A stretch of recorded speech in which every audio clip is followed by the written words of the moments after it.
Bon, voici les nouvelles portières. Donc portières complètement allégées. C'est portières des squelettes, de portières normales de Mini MK3 avec des panneaux aluminium. Tout ce qui est fermeture est complètement remplacé, on voit.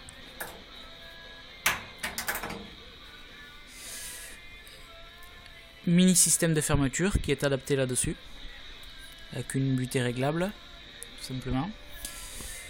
Donc ça c'est le câble en fait qui sert à ouvrir la portière de l'intérieur étant, et ce qui sert à ouvrir de l'extérieur étant. Une petite tirette, qu'on va le voir.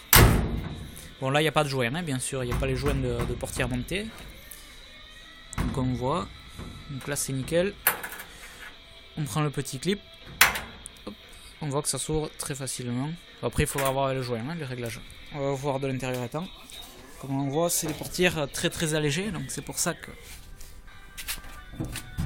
pas besoin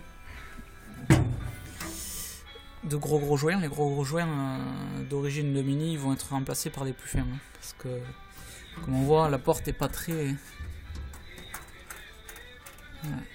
La faisant bouger à peine en haut, on voit comme quoi ça bouge, ça vibre pas mal quand même. C'est quand même moins rigide, hein, mais bon. Voilà, et donc pour ouvrir, là on voit que la porte est bien fermée. Et pour ouvrir, en fait, il suffit simplement de tirer sur la corde. Voilà.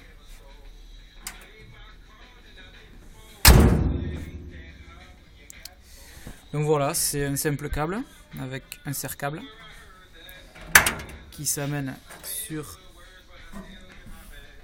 On le voit en fait, le câble fait le tour, passe dans l'anneau en fait de déblocage.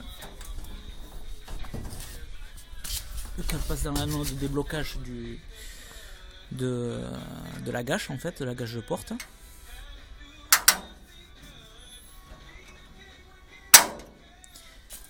Et ça en va jusqu'à devant. Voilà, par un anneau. Voilà.